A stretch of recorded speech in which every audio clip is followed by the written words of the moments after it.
All right, hey everybody, and welcome to ChiuStream, where we talk about art and life as an artist. I'm your host, Bobby Chiu, and I also have on here a familiar voice, Masay Seki. Hello. Hey, Hi, Masay.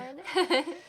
It's been a while again. Yeah, well, you've been busy, but thank you very much for joining me on the stream. And for those of you that have never been on the stream live before, this is interactive. You could go to slido.com and use the hashtag ChiuStream, and then you could ask your questions, and then you could also vote up questions that you'd like to get answered the most. All right. And so to start off every stream, I like to try to change things up, do things a little differently, and I was trying to think of what can I do for this stream. And I was thinking, I have this painting, okay? I have this painting that I'd like to kind of show you guys. Now, this painting will be the painting that I'll show you, from start to finish, how I kind of did this, okay? But I figured, Masay, I was figuring I could take the raw file today and just kind of go through the bits and pieces. You haven't even seen this painting, I don't Yeah, think. not yet. Today's my first day seeing this, and it looks really awesome. Oh, well, thank you. You're nice.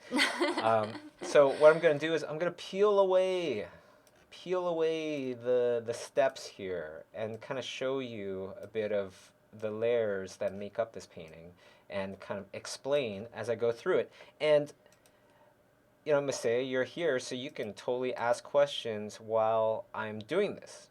Okay? Yeah, You sounds totally good. feel free. So first thing that I did was I just started off with a grayscale image in the back, or a grayscale thing in the background. That way I can also paint lighter, as you know. And a lot of times when it's at the end of the day, our eyes are feeling sore because we've been working on the computer all day. A lot of times that goes away heavily when you're not staring at white.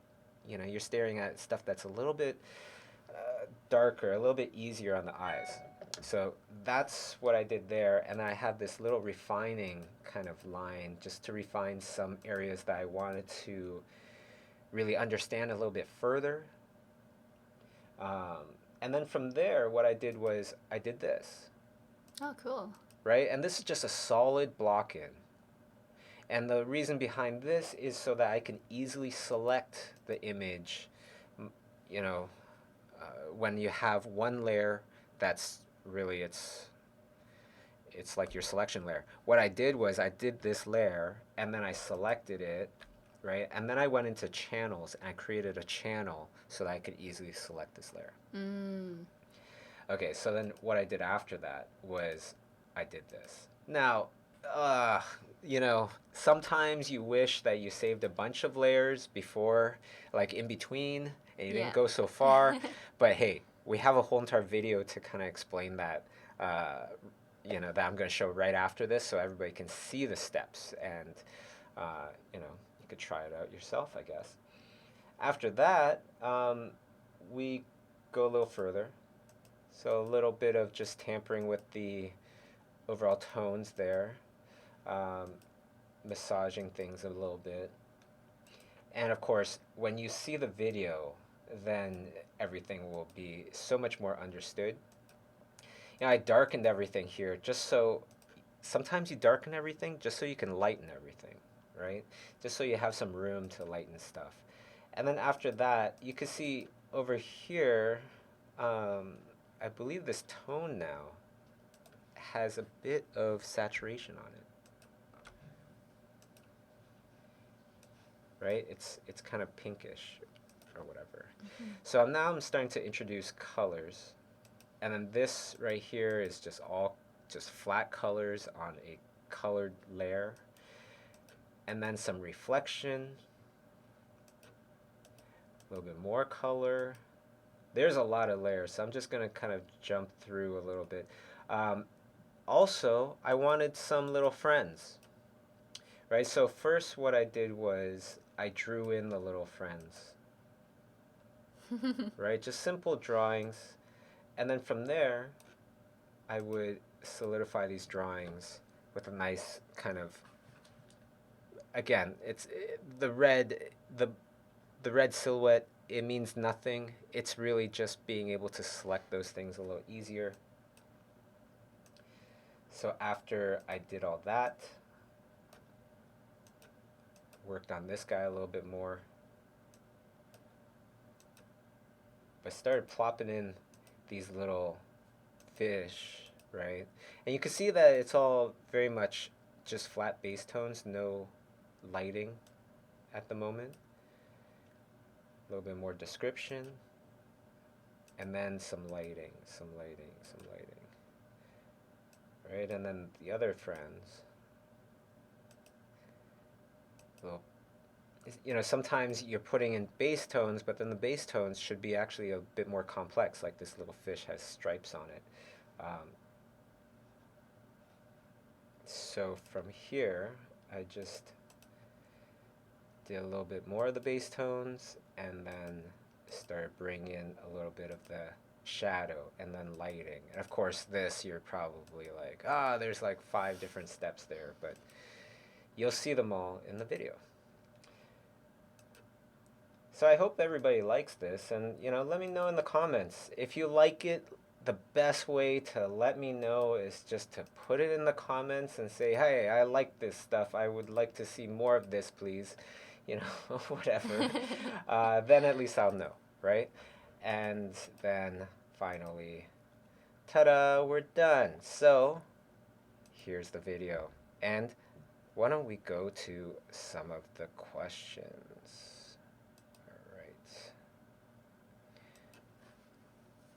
And you're in the little corner there, Miss A. There I am. Just so you know, just so everybody knows when they're on screen. Okay, so why don't we go on to the first question? And while I'm doing that, I see a bunch of familiar faces and the familiar names in the chat and everything. I'd love to give some shout outs to some people there. I can see my friend Noah from Noah. Israel. In the chat. Hey, Noah. And if you are also in the chat, you want to shout out, let us know where you're from. I'll give you a shout out. Okay, so first question is, what resources could a novice freelancer artist use to gain more business sense to secure more financial, security for themselves? That's a great one. I I actually love talking about these kind of things with artists, right?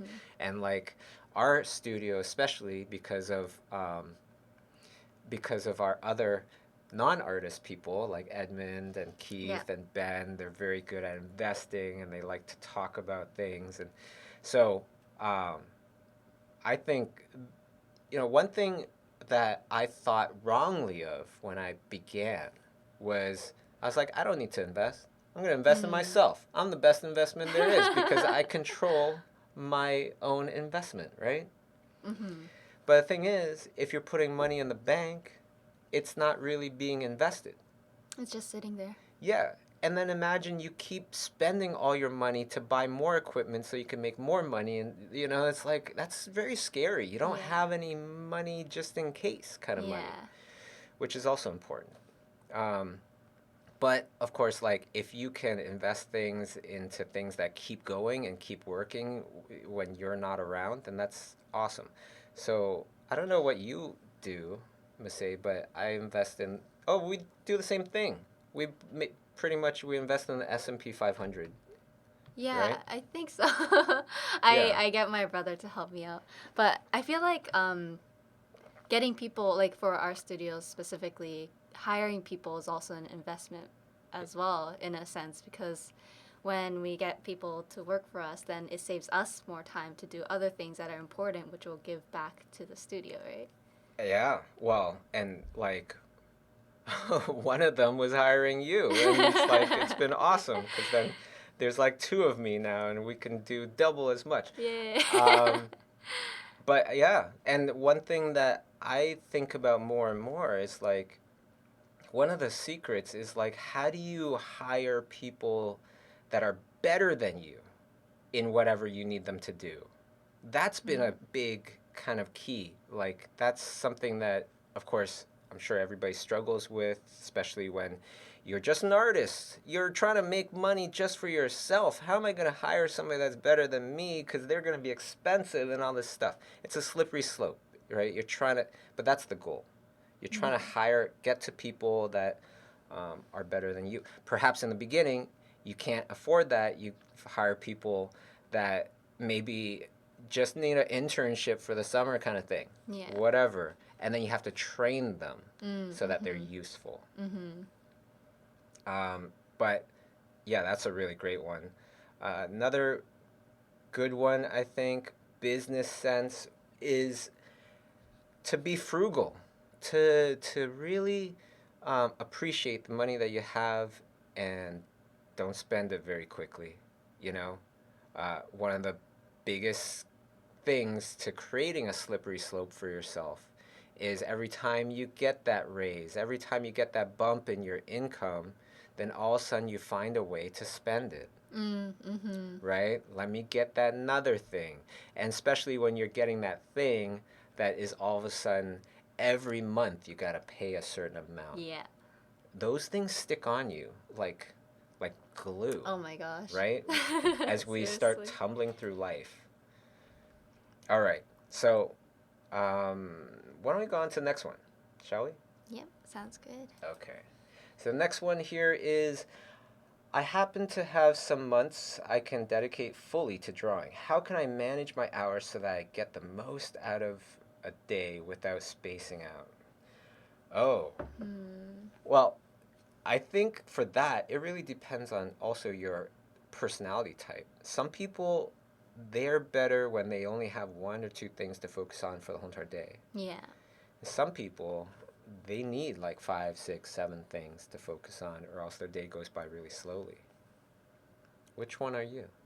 I guess for weekends, since those are my free days and I do want to get drawing in as much as I can, I think I try to actually schedule it in my calendar, or else like if I don't see a reminder, then I Oh. won't force myself. Yeah, but what I mean is, do you find that you work better when you have only one or two things to focus Ah. on versus multiple? I think, to be honest, I work better when I have multiple things to work Me on, too. because then I can keep switching my gear, Yeah. having fresh eyes for different projects.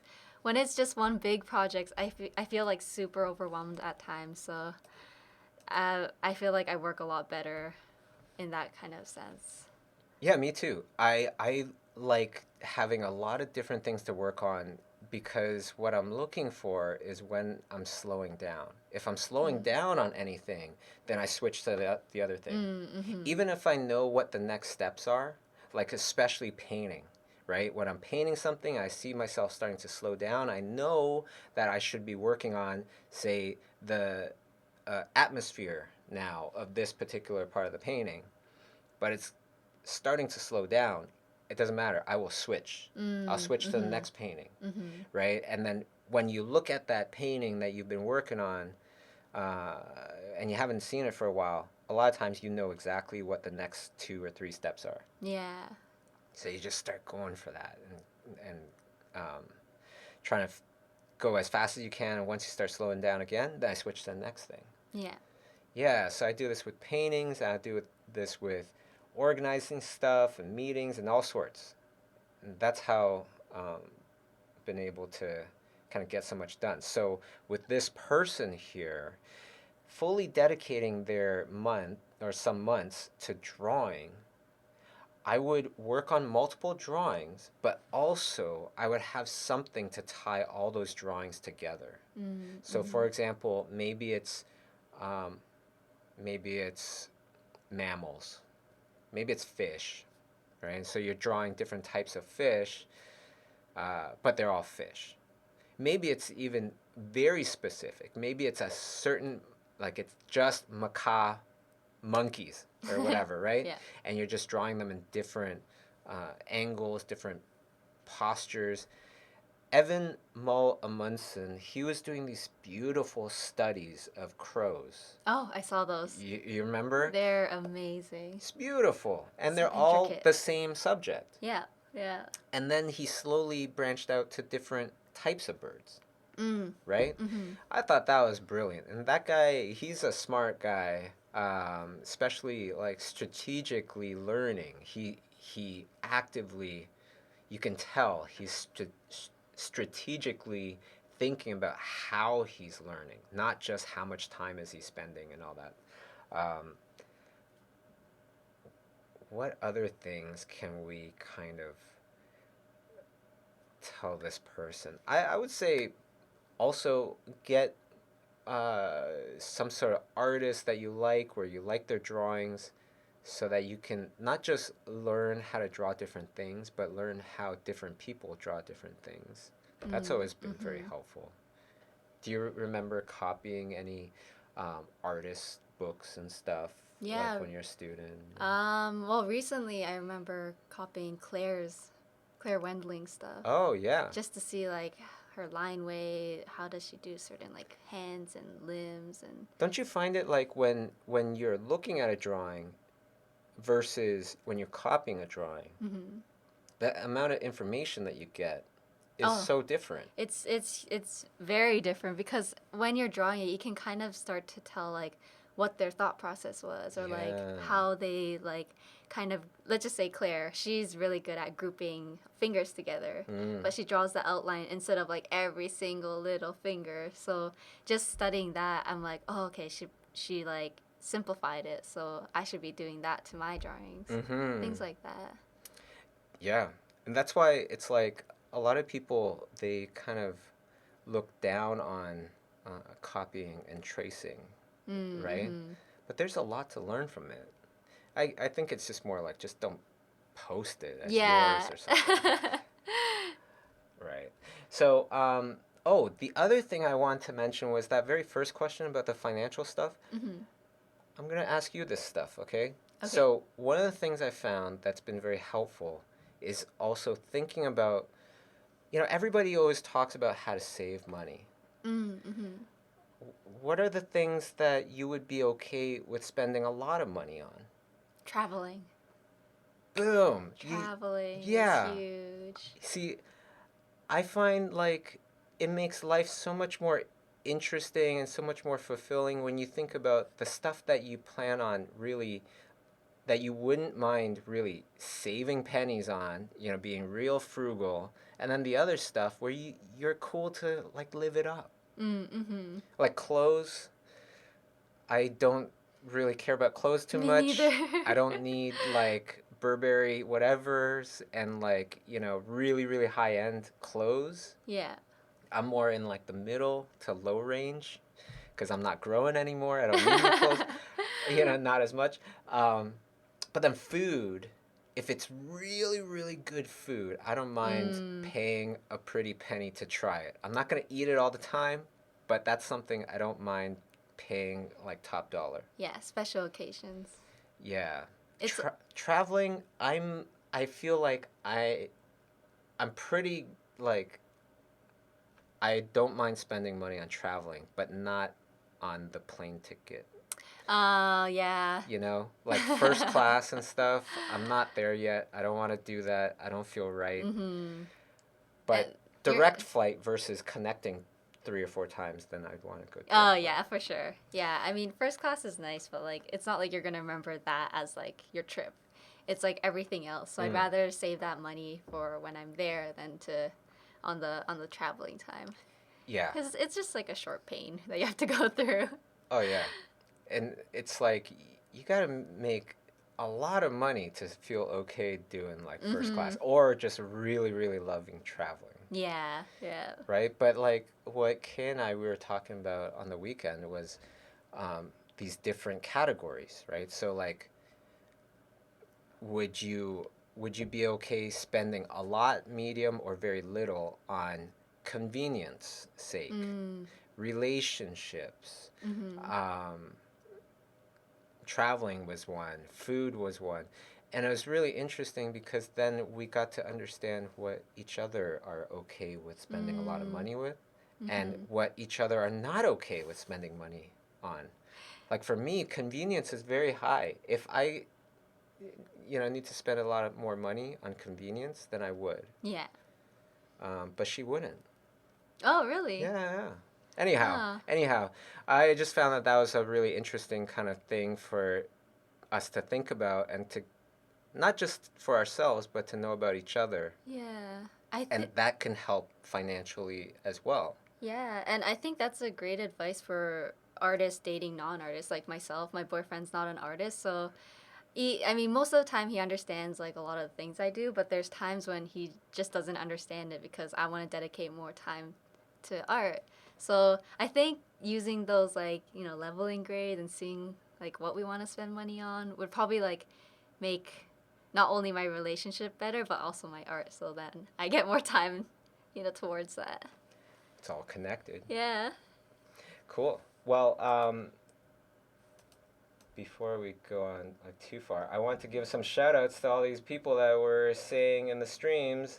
Uh, Big shout out to the Philippines, of Ooh, course, Philippines. Edmonton, and then we have, I don't know how to pronounce that, but that's in BC, British Columbia, and Romania, Colombia, Texas, Spain, Russia, Pennsylvania, Serbia, Wow, Texas, Brazil, everybody, everywhere. everywhere, Ireland. Hey, we're going to Ireland in November. That's going to be awesome. Hope to see you guys there. Yay. California.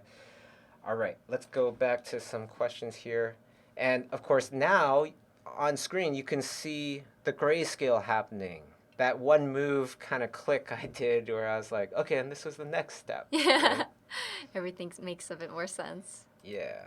Okay, so do you have any advice on how to maximize learning while doing studies instead of just copying? I try analyze, but first end up copying mindlessly.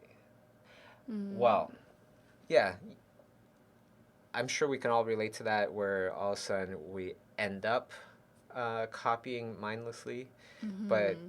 this is something where it's kind of like it's kind of like going to the gym. Just because you're thinking or just because you're drawing doesn't mean that you might be doing the right exercises. Mm-hmm. Right? You want to go into the gym thinking about what exercise you want to really concentrate on. So if it's like structure, for example, then you'd want to do your studies. If you're copying from something, say you're copying from photo, you'd want to really think about the three dimensionality of it all, Yeah. right? And then you can switch gears to color and I don't know what else, a bunch of stuff. Mm-hmm. Lighting, composition, grayscale, two-dimensional design. Thinking about stuff from a two-dimensional point of view, back to three-dimensional, but to a characterizing. Like there's so many different ways. It's drawing is like going to the gym.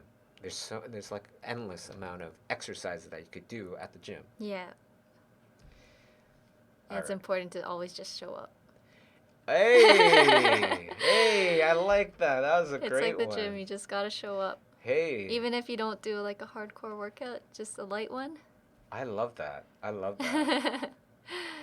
Yeah, another thing that reminds me of something that we were talking about, I think last week. I was just mentioning, like, when I go to sleep, I think about that big problem, that big challenge, the big question I might have. Perhaps it's about art, right? And you're thinking Mm. about a new piece to do, or perhaps you already have your assignment and you're trying to figure out how am I going to do this piece. I think about it for about 5 minutes before I go to sleep, and I kind of subconsciously, I would just tell my subconscious like, okay, keep thinking about this, I'm going to sleep. And then when I wake up, I try to think about what the answer is. Yeah. And a Yeah. lot of times, more often than not, I have a few answers. Yeah. Yeah. You just like let it sit. Try it Sink out, in. people. I think it really works. Yeah. Sometimes it's the best to like let it simmer in your mind than to just go down on the paper right away. It's Mm-hmm. kind of like trying not to go straight to a full blown out painting. It's like kind of thinking about Yeah. the thumbnails first. Totally, totally. Yeah, Yeah. I've been doing that with a bunch of my pen drawings, Yeah. right? I'm loving those Oh, series. thanks. I should have brought some. They're at home because I usually just do them in the mornings and stuff. But Yeah, I would think about what I'm gonna draw, and then I don't fully know it yet, and Mm-hmm. I go to sleep. I'm just like, okay, subconscious Bobby, keep thinking. I'm going to sleep, and then I get up, and then I got the answer. I love how they look very effortless and just you. It looks like you're just having fun with them. Totally So that's having fun. like the best part. Oh, I've been loving it. Totally having fun and super like meditative. Just Yeah. when you gotta draw with a ballpoint pen and you gotta cover some space. Oh my god. Oh yeah, like the night scenes that you've Yeah. been drawing. Yeah. It's just like you gotta like etch in every single space. Yeah. That's kind of therapeutic in a way. It totally is. It totally is. Okay, why don't we go on to the next question here? Sounds good. Next question is from Anonymous again. Does anybody write their names on? Oh, there's some names. Okay. Yeah. We want to Anon- know who you are. okay, something else just got voted to the top. Anonymous says, I've gotten carpal tunnel and I struggle with Ooh, drawing nowadays. Do you have any yikes. tips for drawing with an injury and how did you get better? Yeah, I totally had massive problems with my arms, not just my wrist, like all the way up to my shoulder, to my neck, to my back, everything. What I would recommend is go to physiotherapy to figure out what the problem is. Physiotherapy, what that person should do is that person should be able to just hold on to you, feel you doing different movements, and tell what things are working and what are not. They shouldn't have to ask you, really. They shouldn't have to ask you too much. Does this feel any different? Does that feel any different? They should be able to tell you, this part's not rotating. That part should be rotating. And then they should be able to give you exercises to fix it. Okay? And then beyond that, you could take that information and go to other things like massage therapists or acupuncturists and tell them what the physiotherapist told you, and then those people will have different expertise to help Mm. fix you even more. That's how I would recommend it, because first of all, there's so many different ways to have arm problems. You don't know what the root cause is. So go to physiotherapy to figure out what that cause is, and then go to other doctors to help treat those causes even more while you're doing exercises. I think that's the golden combo. And it's like one of those again investment that you want to make because it's a long term thing. Yes, yes. Yeah. Barter if you have to, like um, do some art for them if they look at your wrist. Like seriously, who knows? It might help. Like you might get people to say, okay, yeah, yeah, sure. Um, this one, next question is, I struggle to find balance between practicing fundamentals and working on personal projects. Any advice? Schedule. That's what I say. Schedule that stuff in.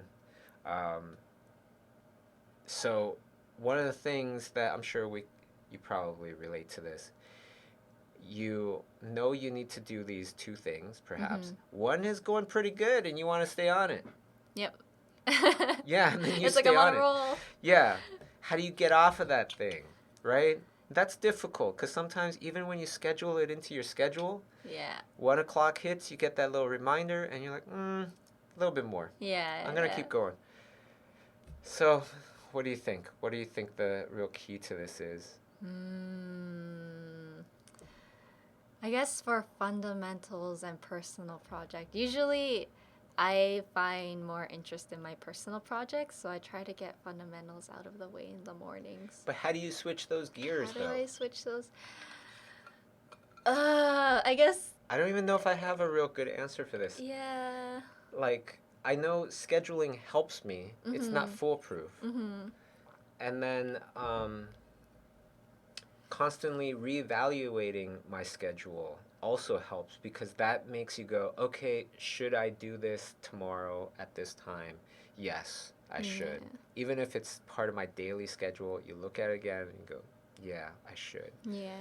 Keeps it in the back of your mind, makes you kind of constantly go back to it, question it. Yeah. Just always think about it. Yeah. One thing I want to mention about this reflection here that I'm doing is that at first everybody saw that I took the little sea dragon thingy there, whatever that little creature is. I um, copied it, made another one, did the mirror image. Mm. So I saw the upside down version. Yeah, yeah. And then I squished it down to the right proportions, and then I did the reflections over top of that so that they're in the right places. Oh, okay. I could keep those marks going real nice and loose. Yeah. Yeah. That's pretty cool. All right, so why don't we go on to the next question here? Anonymous says, do you think schoolism will get more in fundamental classes, or sorry, more in-depth fundamental classes, such as a class dedicated completely to perspective or figure drawing? I'm working on a class about like pretty much painting, sketching. That's going to get quite into fundamentals. But there's another really great drawing fundamentals kind of class, illustration. Well, I don't know if it's fundamentals per se, but I do think it's going to be something that everybody can really get something from, even if you're at a beginner level, which is it's called Story-Driven Illustrations with Jamila Knopf. That's going to be great. Ooh, is that coming out soon?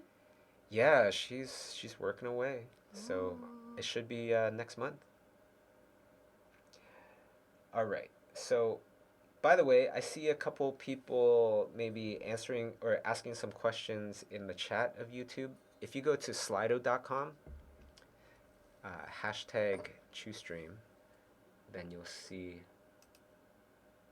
everything there. I forgot to put our little names there. There you go. Oh, there we are. Okay, so let me go on to the next question. Great question, though. Okay, next question is from Anonymous. I'm a successful animation artist, but I feel awkward learning to use social media. I'm social in real life, but don't know how to translate to online. Any advice? Wow, that's a really good question.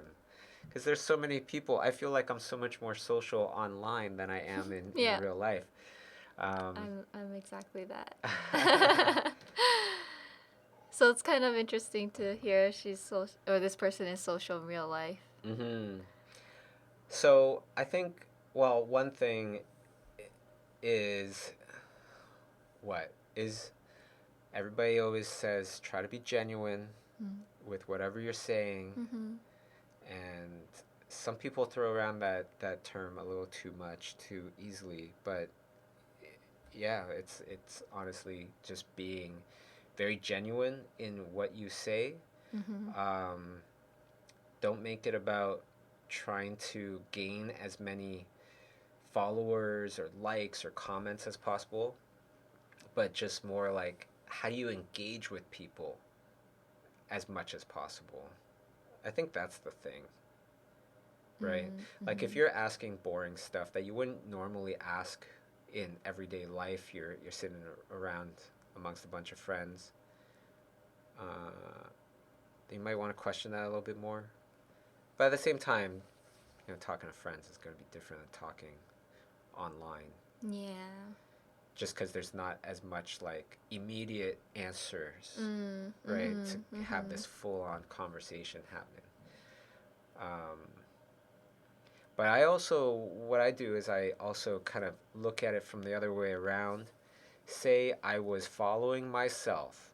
Would I unfollow myself now? Would I retweet myself? Would I comment on myself? Like for real. Not like thinking, okay, would my fans, would my followers comment?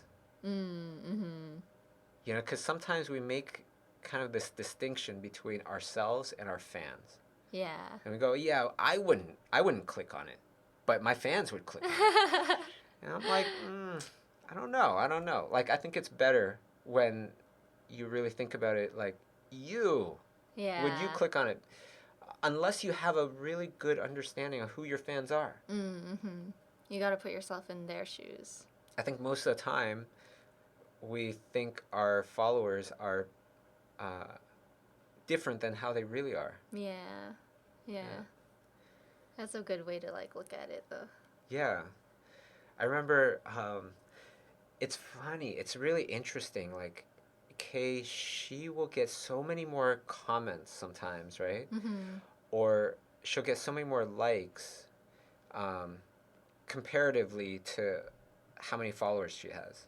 So, for example, if you have 100 followers, uh, maybe if I had 100 followers, then I'd get like maybe 5 likes on something. Mm-hmm. If Kay has 100 followers, she get 20 likes. Yeah. You know what I mean? And I feel like she gets more interaction Uh-huh. because she's very genuine. Yeah. Not to say I'm not genuine. Yeah. I am. It's just I got a lot of stuff to also tell people about. Yeah. And she doesn't really care to tell anybody about anything, you know? Yeah. She's working on her film, whatever, and she's doing her thing. I wonder what it is. Maybe it's like the frequency of like when she posts things. Frequency as well. Nah, you know what? I don't think. No, not so much. Yeah, I don't think it's because of how frequent she does. Mm-hmm. Like, I post every day virtually. Mm-hmm. Um, so it might make a little difference, but I don't think it's the main difference. I really think it's because uh, her stories are stellar too. Oh. You've seen her stories. Yeah, I follow her a lot. They're fun, right? They are. It's Yeah. really fun, interesting, super genuine. She Mm-hmm. posted this one today. I don't know if you saw it. It The was a blueberry. yeah, the blue. The See, blueberry. you're thinking the exact thing I was thinking. It's this Yeah. photo. See, we were eating blueberries on the weekend, and there was this one giant blueberry Yeah. amongst all the blueberries. Yeah, and it's like the little parts that stick out look like a crown and Yeah. everything. So she took a picture of this giant blueberry in front of all these little blueberries and Yeah. then put like King Blueberry or something Yeah, like all that. hail King Blueberries. Yeah, it's just like so genuine, And so honest. it's so her though.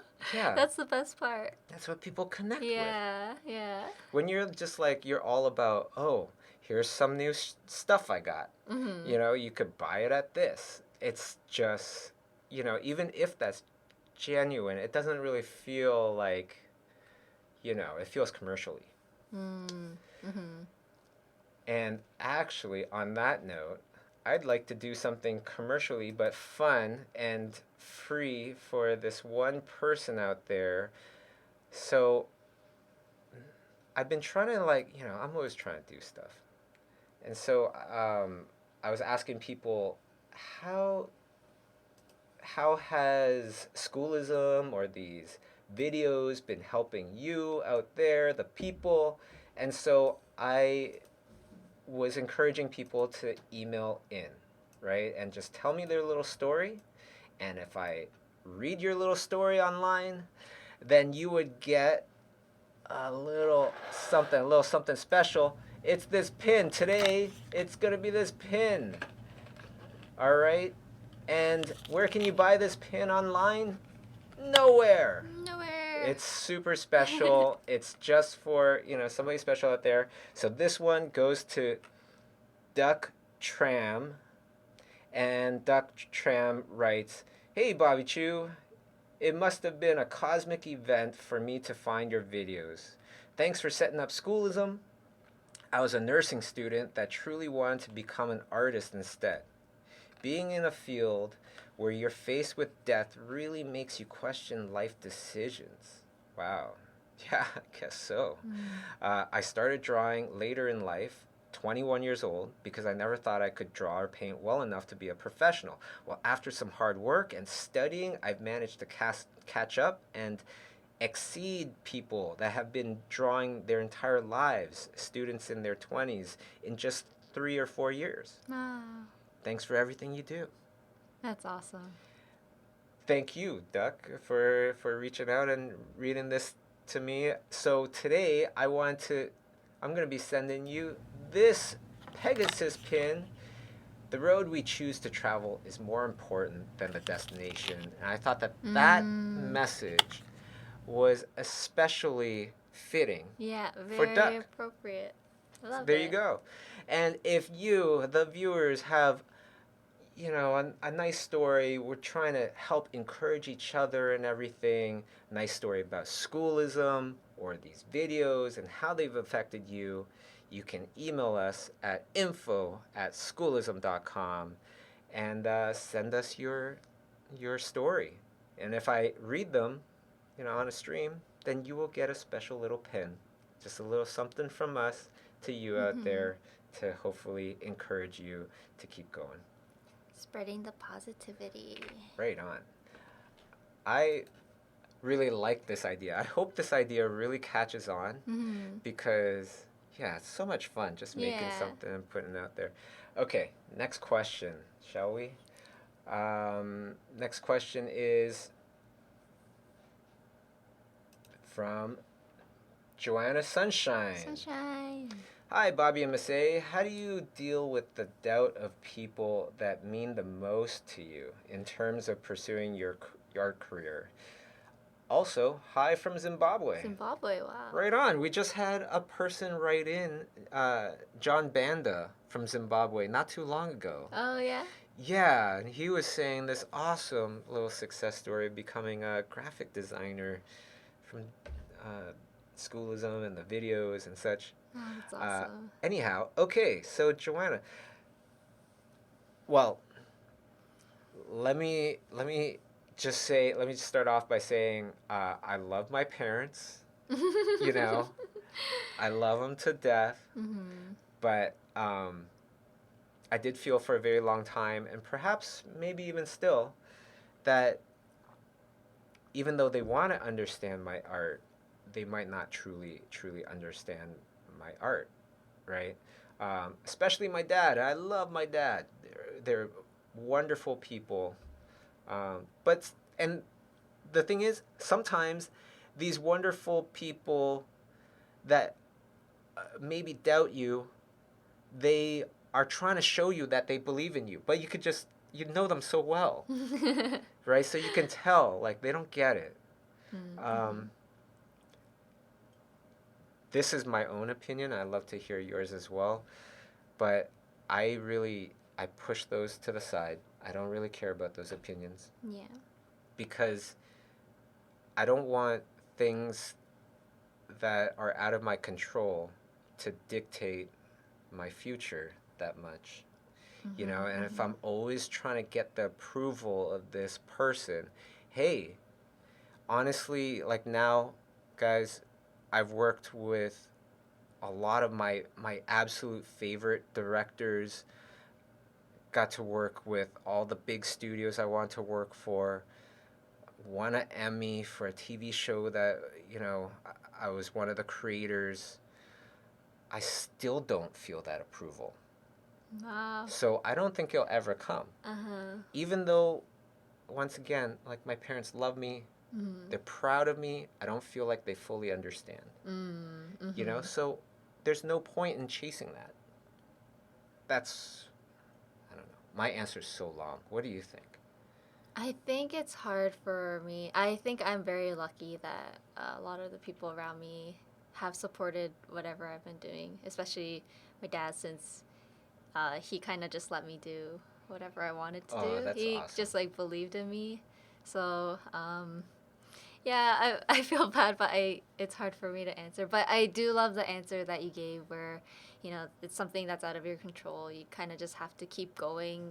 Don't let it waver your decision, your path, and hopefully eventually they'll kind of like change their mind once you do become successful. I feel like it shouldn't even matter. Mhm. Don't let it matter. Because some of us, we chase the approval of our loved ones for our entire lives, Mm. and it ends in disappointment. Um, our loved ones still love us, generally, you know, but find the strength within yourself, Joanna. And I could tell you, Joanna, that I believe in you probably more than you believe in yourself. That's Mhm. the that is 100% just true because of the fact that I know it's possible. Um, you just gotta get to that level of seriousness, intensity, motivation, whatever, and everybody will know Joanna Sunshine one day. All right. Next one is from Irvin. Irvin says, I've been interested in storyboarding. Do you have any insight of the job? I missed the Toronto workshop. Oh, you missed the Toronto workshop. That was like, oh, you missed it too. I did miss it too. It was so good. It was so I good. heard.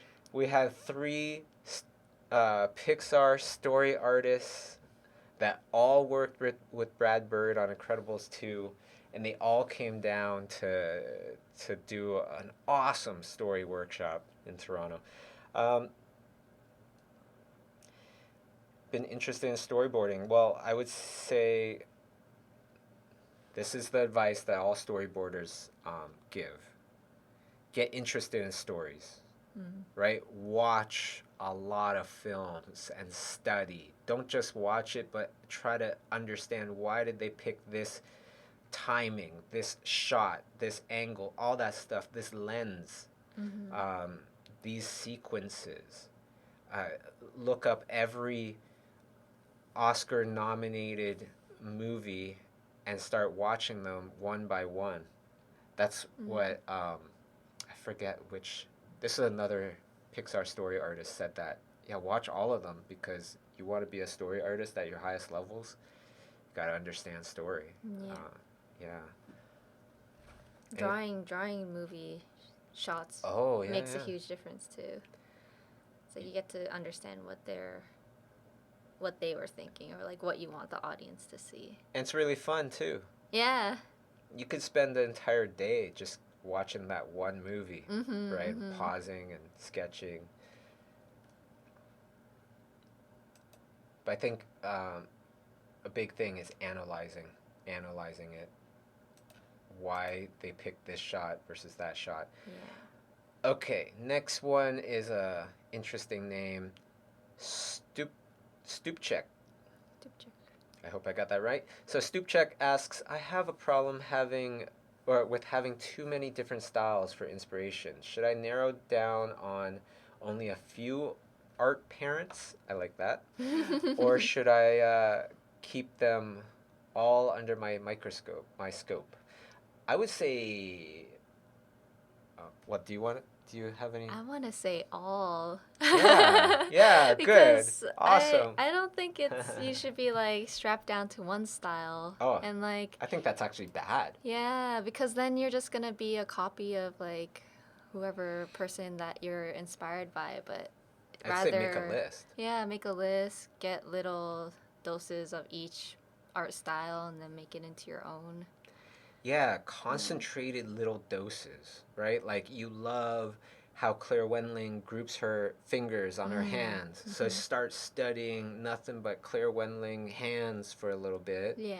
And then move on to Peter DeSev gestures, and then move on to whatever is such and such. Yeah. And so on and so forth. Yeah.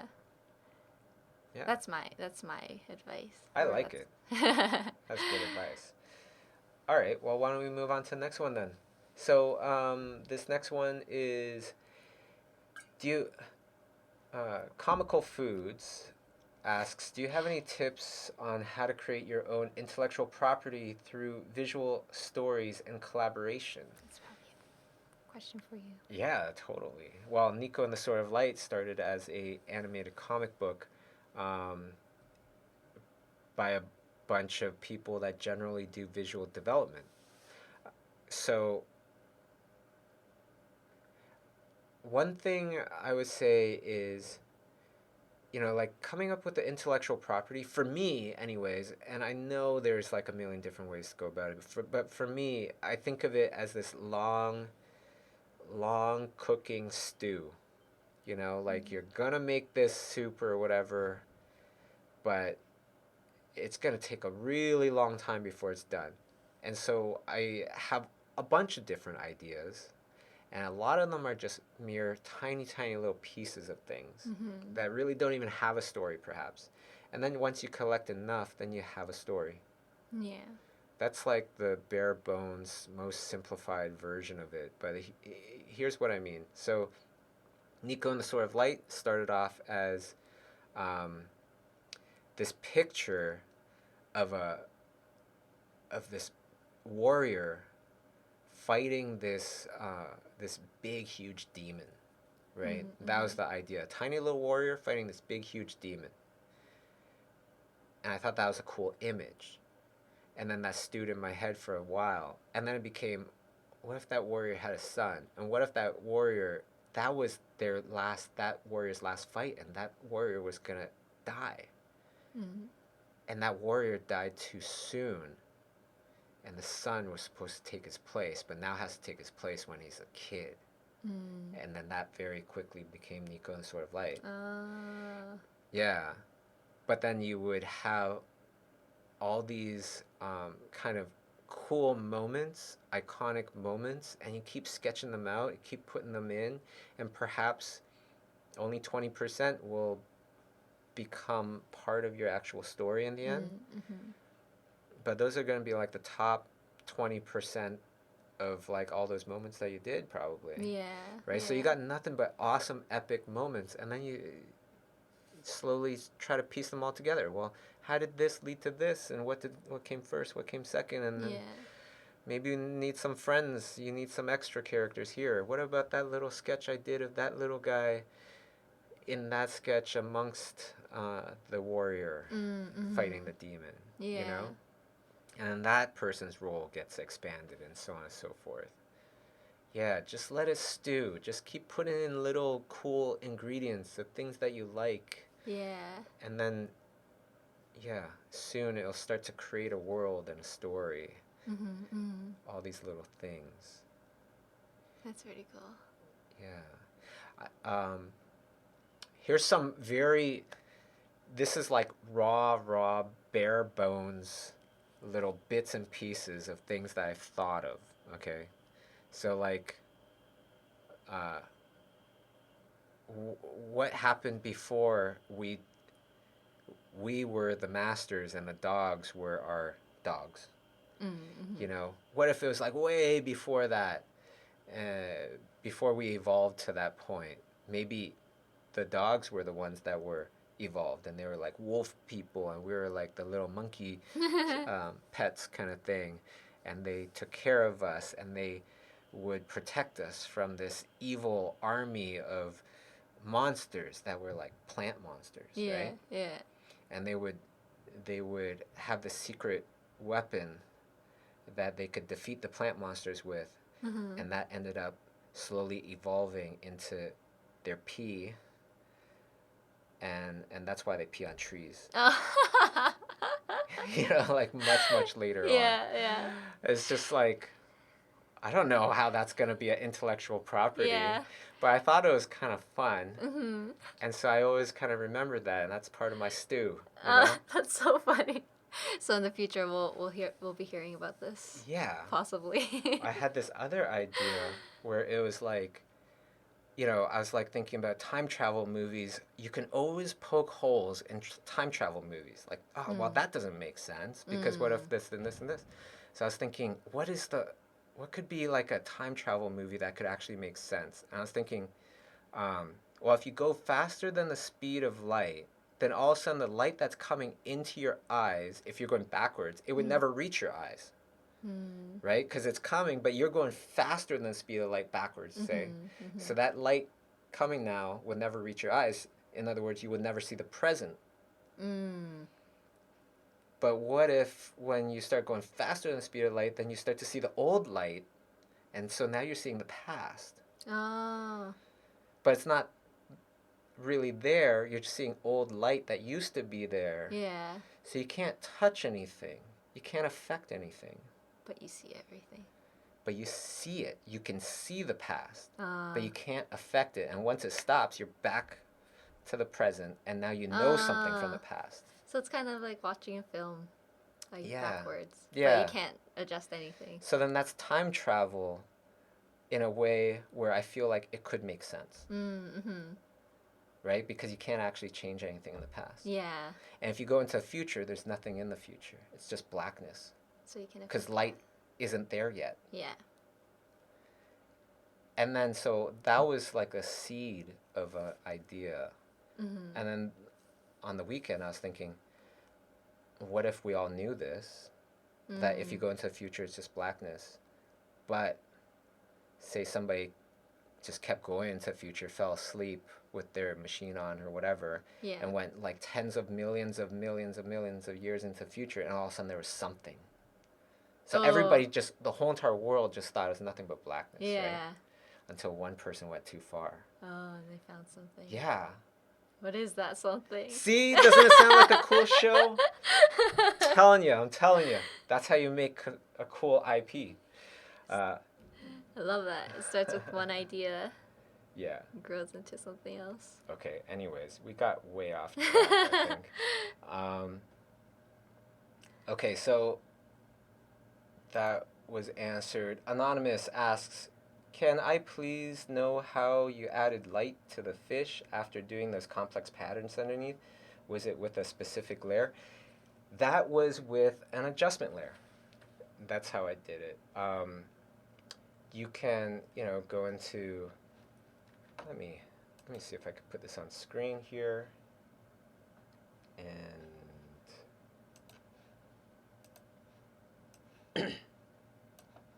see, that's the cool thing about these live streams, is that we can just go to the full screen. Okay, so you can see over here. Let me bring my layers in here as well. Oh, it looks like it's hidden. Oh, nice, thanks. Okay. Let's see what's in this one.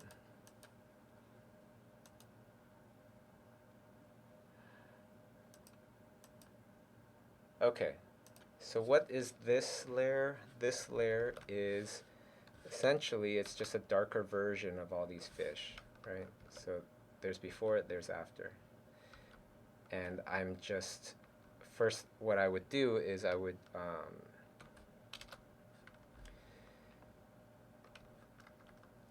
have the whole entire layer hidden with a layer mask. I have my brush here, and I would just brush in the areas that I'd want to have showing that dark version. Okay, so that's how I did it. Can you kind of see that? There you go. And there's many different ways, of course, but that's how I did that one. All right. Oh, is the video playing? Oh, yeah, it is. Yeah. Cool. Next one. Good question. Anonymous. I'm being told to learn the industry and adjust my style to appeal to the clients, but I feel like I'm getting lost in trends. Any advice how to balance? Ooh. I forget what those kind of diagrams are, but it's the ones where there's like, one circle, and then there's another circle, and then there's the in-between part where they overlap. Yeah. I kind of think of it like that. Like one circle is everything I want to draw, that I like drawing. Yeah. And then the other circle is like the stuff that the market wants. Yeah. And what's the stuff in between, right? Like, I don't feel like my pen drawings are things that I would see as relevant for like a movie project. That's just stuff I like to draw. Yeah. But then I'll look at the movie project stuff and go, okay, what stuff do I like doing that would apply to that, right? So you gotta find something that kind of meets that little requirement. Yeah. I remember, like, we were talking about your first art book, Kin. Yeah. And I was saying, like, I love this book, but I felt like it said a bit more about children's book illustrations than it did about film. And of course, you're getting all these children's book illustration projects as well, Yeah. which kind of makes sense. Mm-hmm. Um, but yeah, like if you want to do more film, then that's what one would do, right? Think about, okay, what's the in between part that would be film as well as, say, my style children's Mm-hmm. books and things like that. Mm-hmm. And then, of course, then you were working on that Christmas Chronicles with Netflix. Yeah. So there you go. All right. Um, you know what? Time's up. Oh, so Time goes fast. super fast. Why don't we just ask one more question here? This one is a good one. It's from Dominic Kahn. He's asking a Lightbox Expo question. Will we be able to speak to guest artists publicly, like Craig Mullins, for instance? If so, what's the best way to approach them? So, yeah, absolutely. Everybody's going to be wandering around, everybody's going to be talking to everybody else. So, absolutely, go up to people, talk with people. Um, I would heavily encourage that, especially because artists naturally, in general, we're kind of introverted. So, yeah, opportunities don't last forever. Go up, just talk with people. Sometimes you might be nervous, sometimes you might overanalyze what you are going to say, and sometimes you just need to tell your brain, hey, brain, shut up. We're doing this. And you just go, hey, feet, let's go. Yeah. And then you just walk up and you're going to either do pretty good, crash and burn, or do average, who knows. But you get it out of your system and then you go and talk to somebody else. Yeah. If you have that number one person that you want to talk to them last maybe. Yeah, get right? some practice in. Get some practice, exactly. Because the first couple, after you realize, okay, it's not so bad. It's just talking to another human. Yeah. And then you can try to also be aware of how you're kind of coming off. Mm-hmm. Like think about, okay, am I talking too long right now? Am I not talking enough? It's okay to shut up. Because like sometimes you feel like you need to keep going on. To like make so there's no like awkward Right. silences. Yeah. But then the other person is like, oh man, they just keep going. Yeah, it's like, when do I get to talk? Exactly. Yeah. But on the whole, everybody's quite friendly people. Yeah. So artists are friendly people. yeah, They're open to talk to anyone. and I'll give you a little pointer, because another cool kind of interesting conversation I was having on the weekend was I was talking about FMX, this event I went to in Stuttgart, Germany, not too long ago. Yeah. After Berlin, remember? So I don't know. I don't think we talked about this, but the event is mostly special effects people, a lot of supervisors, a lot of studio owners, a lot of people that I don't know. They're not in my wheelhouse, right? Yeah. And usually when I go to these kind of events, I don't have to try too hard anymore. People will come up to me, they'll make conversations, and it's pretty much easy. You're recognized by everyone. This I was not at all. And it was actually great to have that kind of, quote unquote disadvantage, because it made me get back to my roots of like just talking to people cold, just like going up to people and talking to them. And sometimes, more often than not, they are already in this complete circle, Masay. They're talking amongst themselves, and I know zero people, right? So then somebody was asking me at lunch, so what did you say? And I said, I just went up to them. I said, hey guys, how's it going? I know zero people here. I've never been here before. And that's how I start off the conversations, right? Because also I'm by myself, and I tell them that, then a lot of times people will be like, oh, okay, he's trying, And then, okay, yeah, say a little bit more, right? Yeah, and then I'll be like, is this your first time here? Blah, blah, blah, like that kind of thing, small talk, and try to like go from there. Just find out more info, ask them more stuff about themselves, and try to get conversations going. Mm-hmm. I like that. Yeah. Now, Lightbox Expo, nobody's would have been there before, so it's just more like, hey, how's it going? I'm all here by myself. My name's so and so, and I know pretty much 0 people here. Mm-hmm. And then next question could be, are you from around here? You know pretty much everybody here. Is this like some sort of like high school reunion for you? Probably. Yeah. Everybody knows your name. You know, something like that, and you just keep it going. Yeah. It's the icebreaker. Yeah, and as long as you're having fun as well. Put that big ass smile on your face, like however much fun you're having, pretend you're having 20 times more fun. Put that smile on. Yeah. Yeah, and it's great. Yeah. Yeah, that's a really good point too, because I remember now a lot of times I'm going up to this totally, I don't know these people. Mm-hmm. I will smile like I know them. Yeah. That'll make them think like, oh shoot, I don't remember you. Do I know you? I'll just smile like I know them. I'll go right up to them. I'm like, hey, so I came here by myself. I don't know anybody here. What's your name? Like, it's pretty much like that's the first thing I would say. Breaks down the barrier. All right. Last question went on super long. Thank you, everybody, for tuning in. This was great.